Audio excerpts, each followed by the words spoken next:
ক্রিকেটের ভগবানকে বিদায় দিয়ে ক্রিকেটের রাজার রাজত্ব পেরিয়ে এখন রাজপুত্রের রাজত্ব দেখার পালা।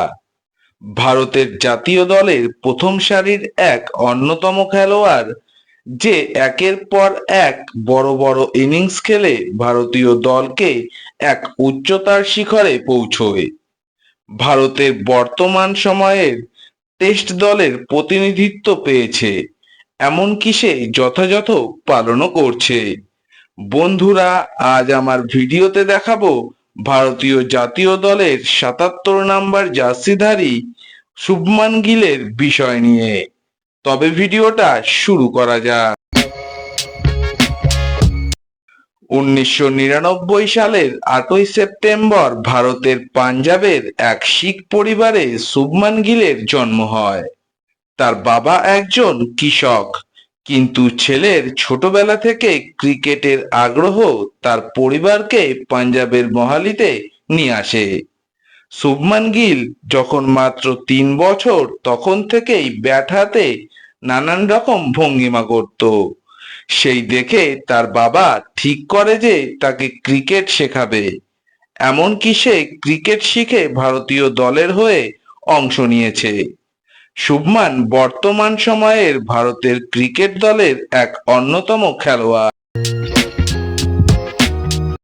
শুভমান গিল তার প্রথম সারির ক্রিকেট পাঞ্জাবের হয়ে শুরু করলেও পরবর্তী সময়ে ভারতীয় জাতীয় ক্রিকেট দলে সুযোগ পায়।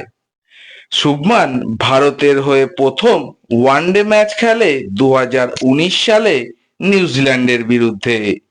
তার অসাধারণ ব্যাটিং এর পারফরম্যান্স ভারতীয় টেস্ট দলেও তাকে সুযোগ করে দেয়। শুভমান প্রথম ভারতের হয়ে টেস্ট ম্যাচ খেলে ২০২০ সালে অস্ট্রেলিয়ার বিরুদ্ধে। শুভমান তার ধারাবাহিকভাবে রান করায় ভারতীয় দলকে অনেকটা শক্তিশালী করতে সক্ষম ছিল। এমনকি বর্তমানে শুভমান টেস্ট দলের অধিনায়কের দায়িত্ব পায়। সে সেই দায়িত্ব যথাযথভাবে পালন করে।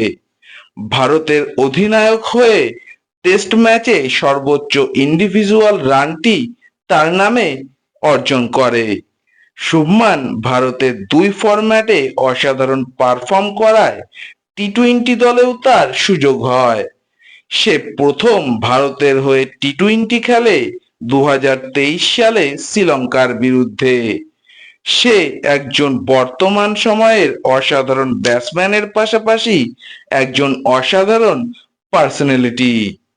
পরবর্তীতে সে ভারতের হয়ে আরো অনেক বড় বড় ম্যাচ খেলবে, এমনকি জেতাবে, এটাই আশা রাখি। শুভমান ভারতের জাতীয় দলে খেলার আগেই ভারতের সব থেকে বড় ফ্র্যাঞ্চাইজি লিগ ইন্ডিয়ান প্রিমিয়ার লিগে অংশ নেয়। ২০১৮ সাল থেকে ২০২১ সাল পর্যন্ত শাহরুখ খানের কলকাতা নাইট রাইডার্সের হয়ে পারফর্ম করে। সেই সময় তেমনভাবে সে দলে জায়গা পায়নি।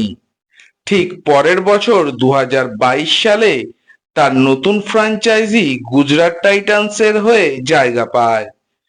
এমনকি প্রথম বছরই হার্দিক পান্ডিয়ার অধিনায়কত্বে আইপিএল ট্রফির স্বাদ গ্রহণ করে। বর্তমানে গুজরাট টাইটান্সের অধিনায়কের দায়িত্ব পালন করছে। শুভমান গিলের টেস্ট ক্রিকেটে সর্বোচ্চ রান কত আমাকে কমেন্ট করে জানাও। ভিডিওটা ভালো লাগলে লাইক দিয়ে আমার পাশে থাকো। ভিডিওটা বেশি বেশি করে শেয়ার করে দাও।